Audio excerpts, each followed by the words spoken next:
Alright, wait, let me talk about my Fan-Made Destiny DLC real quick. Alright, so basically, it starts, like, in the Cosmodrome, right? And Zavala's like, oh, fallen disturbance in the Cosmodrome. She's like, oh, what are those scoundrels up to this time? So basically, you go to the Cosmodrome, and, like, at the end of Rise of Iron D1, you kill the Siva replicator thingy. And then, so it's kind of never brought up ever again. But, so the Fallen go over to it, and that's where, like, they're going. And then you follow them there, and then you get there, and you realize, oh, no, it's gone. God damn it.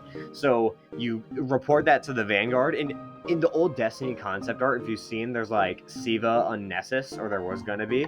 So the Vanguard kind of finds out, they're bringing it to Nessus. So then you go to Nessus, but at this point it's already too late. Siva's like everywhere, and then the Fallen are splicers again, but they're not like Devil splicers, they're like Dusk splicers, I guess. And they're kind of just like taking over Nessus and whatever. So they're kind of like colonizing a part of Nessus that you haven't been yet. So it's kind of like the Plague Lands from D1, which is like an entire different part of Nessus. It'd count as a different destination, but still would be on Nessus. It's like the Cosmodrome and the EDZ, same planet, different area. I'd assume they'd have to make Nessus bigger on the director for that one, but I don't know. So, anyways, yeah, the story is about the Starcatcher, who is this weird fallen god guy that they kind of like praise, I guess. And I don't know, his name sounds pretty cool.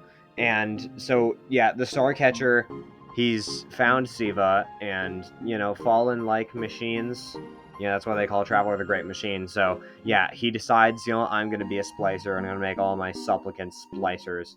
And then I'm going to, like, catch some stars. I don't know. So he goes to Earth, and then he, like, tears up a bunch of, like, human settlements and whatever. And then he's trying to like take over the moon and whatever. So the Fallen are like on Nessus, and that's like their home base. And then we're home base, of course, it's Earth. That's where like the humans live.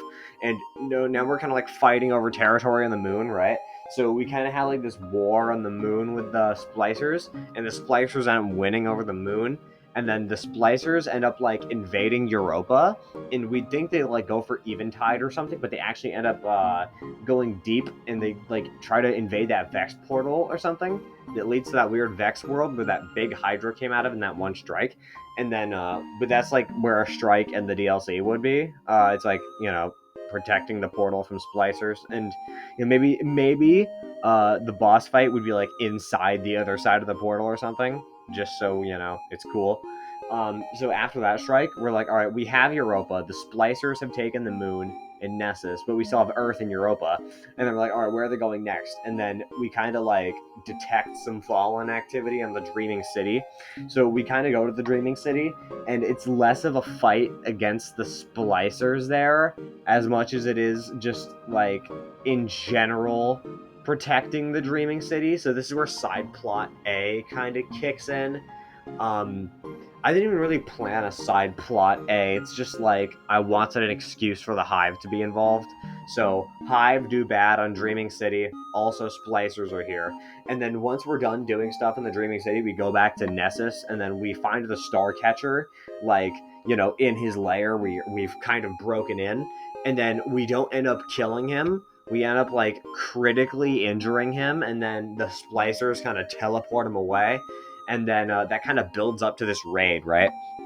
So the raid takes place on the Leviathan after the season of the Haunted, right? So the Leviathan was like this weird scorn place, I guess. So the Starcatcher, he's on the Leviathan, right? That's where he retreated to because they have control of the moon. So they're on the moon. They get him into the Leviathan. And you know where Argos was defeated? He's kind of like just chilling in there. And so you kind of go through the path of the original Leviathan raid, but it's like the gameplay is definitely more similar to Wrath of the Machine. Like, the entrance to Wrath of the Machine where you're like running around and touching all the arc thingies, and then you defend the things from the shanks. It's kind of like that, but it's in like the original place where you like defend the flags from the legionaries and whatever. So yeah, you kind of go through like a really, really long raid. It's kind of taking you through the scenery of the original 3 Leviathan raids, and then you end up in the place with the Starcatcher. But at this point, he's not even just like the Starcatcher. He has this massive heavy shank, bigger than Argos, and it's like where Argos used to be.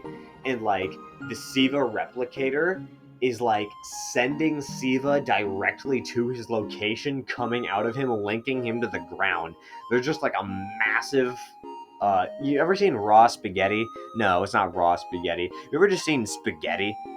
That's a stupid way to describe it. But like, just picture a billion strands of spaghetti coming out of the bottom of this heavy shank, linking to the floor, and just powering this thing's guns, and it's like glowing red and whatever. There's like Siva coming out of the floors and the walls, like Leviathan's completely Sivatized.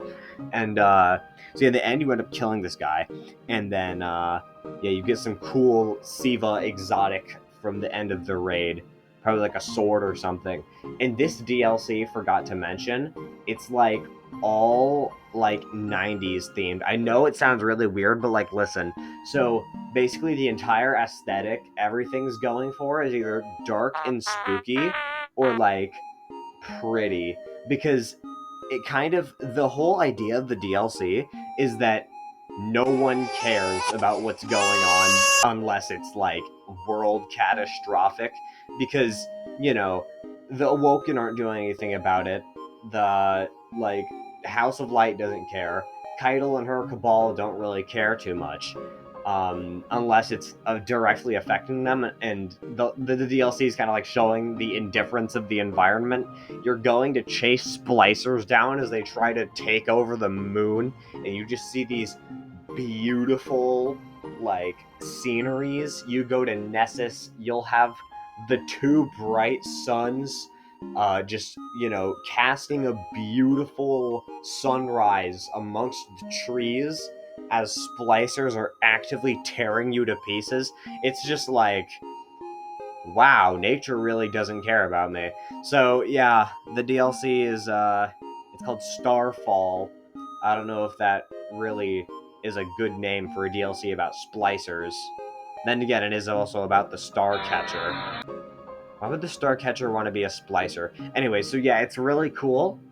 Uh, yeah. Should I make more DLCs? Probably not. Yeah, okay. Bye-bye.